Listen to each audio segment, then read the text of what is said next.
श्री राम। हमारे देश में राम भक्तों की कमी नहीं है।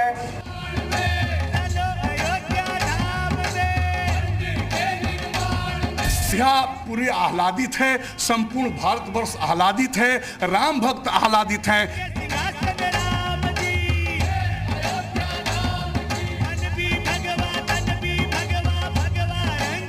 तीनों पीढ़ियाँ जुड़ी हुई हैं।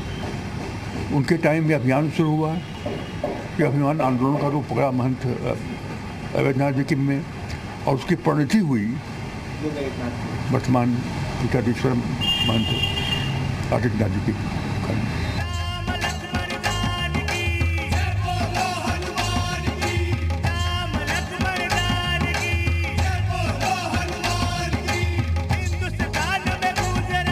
जय जय श्री राम।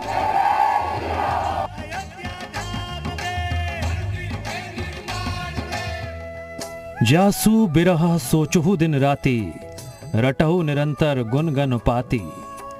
रघुकुल तिलक सुजन सुखदाता, आयु कुशल देवी मुनीत्राता। 5 अगस्त 2020, वो दिन, वो तारीख जिसका हर किसी को इंतजार है, वो एक लम्हा जिसका इंतजार अयोध्या ने दिन नहीं, दशकों नहीं, बल्कि सदियों तक किया है। 5 अगस्त 2020 घड़ियों की टिक टिक की थाप पर बदलती कोई तारीख नहीं है, बल्कि उस आरंभ का समापन है जिसकी शुरुआत दशकों पहले हुई थी। वो तारीख है जब 3 पीढ़ियों का संकल्प पूरा होगा। एक संकल्प जिसे 3 पीढ़ियों ने जिया, एक सपना जिसे पूरा देश ने देखा, और एक संघर्ष जो करीब 500 सालों से चला आ रहा है और अब अपने अंजाम तक पहुंच चुका है। वो सपना भी साकार होने वाला है, लेकिन उस संकल्प का क्या हुआ जो यहां से करीब 150 किलोमीटर दूर गोरखपुर में देखा गया।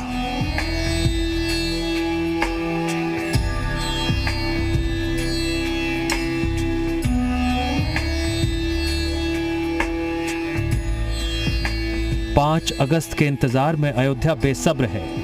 हर चेहरे पर उमड़ते भाव इस बात का बखान है। सड़कों की सजावट बताती है कि अयोध्या तैयार है दिव्य और भव्य मंदिर की आधारशिला रखने के लिए। लेकिन यह वक्त यूं ही नहीं आया, ये लम्हा दशकों के संघर्ष के बाद आया है, और इस संघर्ष में गोरखपुर की गोरक्षपीठ की अहम भूमिका रही है। कुछ पल इतिहास के पन्नों में दर्ज होकर इतिहास बन जाते हैं। एक ऐसा ही पल 5 अगस्त को आने वाला है जब देश के प्रधानमंत्री राम मंदिर के लिए भूमि पूजन करेंगे, और इसके गवाह उत्तर प्रदेश के मुख्यमंत्री योगी आदित्यनाथ भी बनेंगे। योगी आदित्यनाथ गोरखपुर के इसी गोरखनाथ मंदिर के उत्तराधिकारी हैं, पीठाधीश्वर हैं। कहते हैं कि इस मंदिर का एक बड़ा योगदान राम मंदिर निर्माण में भी रहा है। बड़े समय तक राम मंदिर के लिए चलने वाले आंदोलन का ये केंद्र बिंदु भी रहा है। यहीं से दिग्विजयनाथ, उनके बाद अवैधनाथ और अब योगी आदित्यनाथ इस आंदोलन को आगे बढ़ाते रहे, और अब वो आंदोलन अपने अंतिम दौर में है, मूर्त रूप ले रहा है, जब अयोध्या में भव्य राम मंदिर का निर्माण होने जा रहा है। सीएम योगी आदित्यनाथ गुरु शिष्य परंपरा को निर्वहन करते हुए उस संकल्प को पूरा करने जा रहे हैं जो गोरक्षपीठ की 3 पीढ़ियों का सपना था। गोरखनाथ मंदिर की मिट्टी लेकर के कुछ विश्व पश्चिम कार्यकर्ता जा रहे हैं। मंदिर के जब शिलान्यास होगा उसमें मिट्टी भी वहाँ रखी जाएगी और पूजन का एक वो भी हिस्सा बनेगी। तो मैंने कहा कि महाराज जी की आत्मा या महाराज जी स्वयं इसको देख रहे होंगे, और शायद उनकी आत्मा को आज पूरी शांति मिलेगी कि जिस अभियान को उन्होंने शुरू किया था, जिस आंदोलन को शुरू किया था उन्होंने, जिस अभियान को उन गुरु ने शुरू किया था और जिस आंदोलन को उन्होंने शुरू किया था, उनको उनके शिष्य ने अंतिम रूप देकर के सफलतापूर्वक उसका समापन किया है। दरअसल जब भी बात राम मंदिर की होती है, राम मंदिर की आंदोलन की होती है, गोरखपुर की गोरक्षपीठ का नाम सबसे पहले आता है।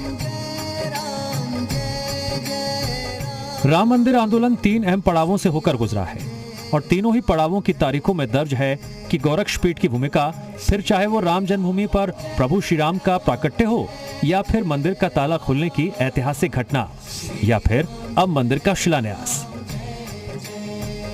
तो सबसे पहले जो ऐतिहासिक पल आया वो 1949 में आया, जब 22-23 दिसंबर की रात्रि को भगवान श्री राम का प्राकट्य हुआ। तब वहाँ पर इसी मंदिर के पीठाधीश्वर महंत दिग्विजय नाथ मौजूद थे। दूसरा ऐतिहासिक पल 1986 में आया, जब राम मंदिर पर जड़ा हुआ उस ताले को तोड़ा गया। उस दौरान भी इसी मंदिर के पीठाधीश्वर अवैधनाथ वहाँ मौजूद थे। और तीसरा ऐतिहासिक पल 5 अगस्त 2020 को आ रहा है, जब राम मंदिर निर्माण के लिए भूमि पूजन किया जा रहा है। उस दौरान भी इस ऐतिहासिक पल के गवाह उत्तर प्रदेश के मुख्यमंत्री योगी आदित्यनाथ होंगे, जो इसी गोरक्षनाथ पीठ के पीठाधीश्वर भी हैं। और इसीलिए कहा जाता है कि इस पीठ की 3 पीढ़ियाँ लगातार राम मंदिर आंदोलन से जुड़ी रही, उसके ऐतिहासिक पलों का गवाह बनती रही। कहा तो ये जाता है कि गोरक्षपीठ ने जन्मभूमि पर मंदिर के लिए आवाज ब्रिटिश हुकूमत के वक्त ही उठाई थी।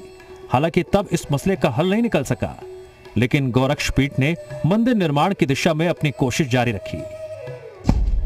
साल 1949 देश आजाद हो चुका था। उस वक्त गोरक्षपीठ के अभियान के अगुवा थे। 1934 से 1949 के बीच महंत दिग्विजय नाथ ने राम मंदिर अभियान को दिशा दी। के कार्यकाल में ही जब वो पीठाधीश्वर थे यहाँ पर, उस समय भी राम जन्मभूमि के एक तरह से अभियान प्रारंभ हो गया था। जो विश्व हिंदू परिषद या अन्य जो कह सकते हैं कि राष्ट्रीय संगठन, हम उसको हिंदू संगठन तो कहेंगे ही, राष्ट्रीय संगठन के लोग उनके यहाँ आते जाते थे। और ये था कि ये एक तरह से कलंक है वहाँ मस्जिद का होना हिंदू समाज के लिए या राष्ट्रीय समाज के लिए, इसलिए वहाँ पर एक मंदिर का निर्माण होना चाहिए। लेकिन अभियान तेजी पकड़ी महंत अवैधनाथ जी के कार्यकाल में। तारीख में दर्ज है कि 1949 में जब अयोध्या में राम जन्मभूमि पर प्रभु श्री राम का प्राकट्य हुआ, तो महंत दिग्विजय नाथ अयोध्या में मौजूद थे। कहा तो ये भी जाता है वो राम जन्मभूमि पर भजन कर रहे थे। राम मंदिर आंदोलन में योगी आदित्यनाथ के दादा गुरु महंत दिग्विजय नाथ की भूमिका बहुत बड़ी रही है। कहा जाता है कि जो सबसे बड़ा ऐतिहासिक पल था 1949 में, तब ये अयोध्या में मौजूद थे, जब भगवान राम का प्राकट्य हुआ। जब मूर्तियों को मेन चबूतरे से उठाकर गुंबद के नीचे गर्भगृह में रखा गया, उस दौरान दिग्विजय नाथ वहाँ पर भजन कीर्तन कर रहे थे। और ये एक ऐसा ऐतिहासिक पल था जिसने इस पूरी संघर्ष की कहानी को एक नया आयाम दिया, एक नया बदलाव दिखाई दिया। जिस तरीके से उत्तर प्रदेश के गोरखपुर का ये गोरक्षपीठ राम मंदिर आंदोलन से जुड़ा, उसकी सबसे पहली कड़ी थे वो दिग्विजय नाथ जी महाराज ही थे। कहा जाता है कि इन्होंने ही उसकी शुरुआत की। जब 1949 में भगवान का प्राकट्य हुआ, उसके बाद से आंदोलन को जो नया आयाम, जो नई दिशा मिली, उसको भी इन्होंने लंबे समय तक आगे बढ़ाया। उसके बाद इनकी गद्दी जो है वो अवैधनाथ को मिली। इनके शिष्य अवैधनाथ ने उसी को आगे बढ़ाने का काम किया। उस वक्त को याद करते हुए गोरक्षपीठ के महंत और मुख्यमंत्री योगी आदित्यनाथ लिखते हैं, सन 1934 से 1949 के दौरान उन्होंने राम मंदिर निर्माण हेतु सतत संघर्ष किया। 22-23 दिसंबर 1949 को जब कथित विवादित ढांचे में श्री रामलला का प्रकटीकरण हुआ, उस दौरान वहां तत्कालीन गौरक्षा पीठाधीश्वर गोरक्षपीठ महंत श्री दिग्विजय नाथ जी महाराज कुछ साधु संतों के साथ संकीर्तन कर रहे थे। वैसे तो राम मंदिर के लिए आंदोलन का इतिहास करीब 500 साल पुराना है, लेकिन इसमें सबसे अहम और बड़ा पड़ाव 1949 में आया, जब प्रभु राम का प्राकट्य हुआ। ये कोई कहावत नहीं है, इतिहास के पन्नों में दर्ज वो हकीकत है जिसकी बानगी आपको कार्यशाला में भी दिखाई देगी। कार्यशाला में जब पहुंचेंगे तो वहाँ पर आपको एक बोर्ड है लगा हुआ है जिस पर लिखा है भगवान का प्राकट्य। और ये एक बयान है अबुल बरकत का, जो उस दिन यहाँ पर तैनात थे जब भगवान प्रभु राम का प्राकट्य हुआ था। उन्होंने इसकी गवाही दी है। 1949 की 22-23 दिसंबर की दरमियानी रात को करीब 2 बजे भगवान का प्राकट्य हुआ था और इस बात की गवाही उन्होंने खुद अबुल बरकत ने की जब वो ड्यूटी पर वहाँ तैनात थे। कहते हैं कि इसी आंदोलन से जब ये भगवान प्रभु राम का प्राकट्य हुआ तब वहाँ पर गोरक्षपीठ के पीठाधीश्वर महंत दिग्विजयनाथ भी मौजूद थे।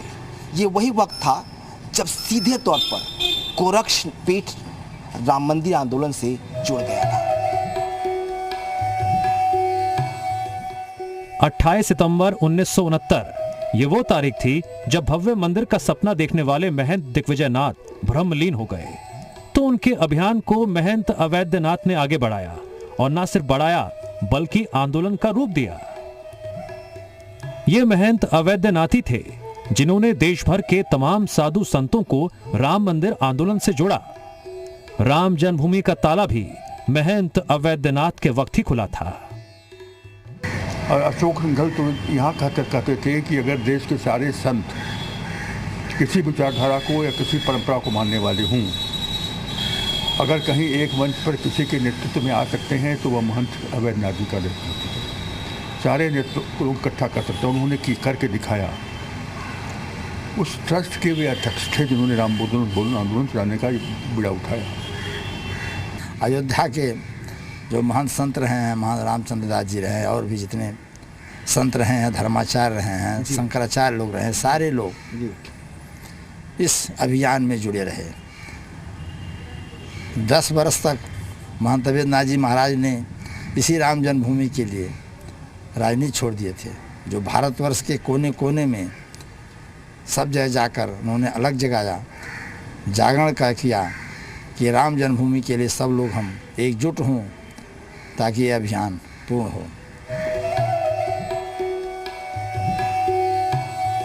राम जन्मभूमि आंदोलन में गोरक्षपीठ की भूमिका को समझना है तो आपको अयोध्या में दिगंबर अखाड़ा आना पड़ेगा। रामचंद्र परमहंस दास का यह अखाड़ा उस बात का गवाह है जैसे रोज अवैधनाथ इस अखाड़े पर आया करते थे। यहीं पर परमहंस दास रामचंद्र के साथ बैठकर घंटों चर्चा हुआ करती थी। कहते हैं कि ये जो दिगंबर अखाड़ा है इस बात का गवाह है कैसे राम जन्मभूमि आंदोलन की रूपरेखा तय होती थी, कैसे उसको आगे बढ़ाया जाएगा, इन सभी बातों को लेकर चर्चा होती थी।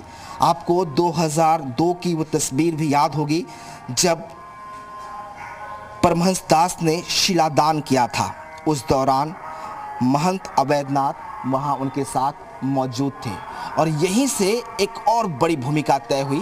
उस शिलादान के बाद कहा जाता है कि राम जन्मभूमि आंदोलन में एक नई जान आ गई थी। 1989 में जब अयोध्या में प्रतीकात्मक भूमि पूजन हुआ तो उसके महंत अवैधनाथी थे। कहा जाता है कि गोरक्षपीठ के महंत अवैधनाथ ने अयोध्या के दिगंबर अखाड़ा के रामचंद्र परमहंस जी के साथ मिलकर अयोध्या आंदोलन की पूरी रणनीति तैयार की थी। 2002 में दिगंबर अखाड़ा के महंत परमहंस रामचंद्र दास ने जब शिलादान किया उस वक्त वहां मौजूद लोगों में महंत अवैधनाथ भी थे। हालांकि ये बात और है, उस वक्त भव्य और दिव्य राम मंदिर का सपना पूरा नहीं हो पाया। लेकिन उनके जाने के बाद गोरक्ष पीठाधीश्वर बने महंत योगी आदित्यनाथ अब उस सपने को पूरा करने जा रहे हैं जो उनके गुरु ने देखा था। बतौर मुख्यमंत्री उत्तर प्रदेश की कमान संभालने के बाद योगी आदित्यनाथ एक ऐसे मुख्यमंत्री बने जिन्होंने सबसे कम समय में अयोध्या के सबसे ज्यादा दौरे किए। हर दौरे के दौरान रामलला विराजमान के दर्शन किए और अयोध्या के विकास की रूपरेखा तय की, उसे अमली जामा भी पहनाया। जाहिर है जिस संकल्प को लेकर दिग्विजयनाथ आगे बढ़े थे, जिसे अवैधनाथ ने आगे बढ़ाया था, योगी आदित्यनाथ भी उसी को लेकर आगे बढ़ रहे थे। 1949 में जब रामलला का प्राकट महोत्सव हुआ था उस समय योगी दिग्विजयनाथ जी जो भारत के महान ओजस्वी तेजस्वी संत थे, वह सैकड़ों संतों के साथ अयोध्या में आए थे और रामलला को सुरक्षित करने के लिए उन्होंने अपना त्याग बलिदान दिया था। उसके बाद उनके उत्तराधिकारी महंत श्री अवैधनाथ जी, जो राम जन्मभूमि मुक्ति मोर्चा के अध्यक्ष बने थे, और उन्होंने भी योगदान दिया। और योगी आदित्यनाथ जो यशस्वी मुख्यमंत्री हैं, उनके लिए क्या कहना है, पलक पावड़े बिछाए हुए हैं अयोध्या के विकास के लिए। सुप्रीम कोर्ट का फैसला आने के बाद योगी आदित्यनाथ ने अपने ट्विटर हैंडल से एक फोटो भी शेयर की थी, जिसमें रामशिला के साथ गोरक्षपीठ के पूर्व महंत दिग्विजयनाथ, अवैधनाथ और परमहंस रामचंद्र दास दिखाई दे रहे थे। यह तस्वीर रामशिला पूजन के वक्त की बताई जा रही है। मुख्यमंत्री बनने के बाद भी योगी आदित्यनाथ ने भगवान राम और अयोध्या के विकास को प्राथमिकता दी और बतौर मुख्यमंत्री राम मंदिर निर्माण की कानूनी लड़ाई को हल करने में भूमिका निभाई। 3 पीढ़ियों के त्याग, तपस्या और संकल्प के पूरा होने का वक्त आ गया है।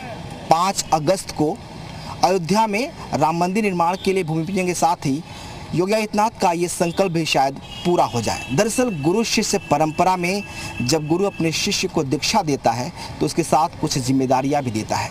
शायद अवैधनाथ ने योगी आदित्यनाथ को वो जिम्मेदारियां भी दी थी, लिहाजा 5 अगस्त को भूमि पूजन के साक्षी बनकर योगी आदित्यनाथ अपने गुरु को ये दक्षिणा भी दे देंगे। कैमरामैन जेपी उपाध्याय के साथ विनोद मिश्रा, जी मीडिया, गोरखपुर।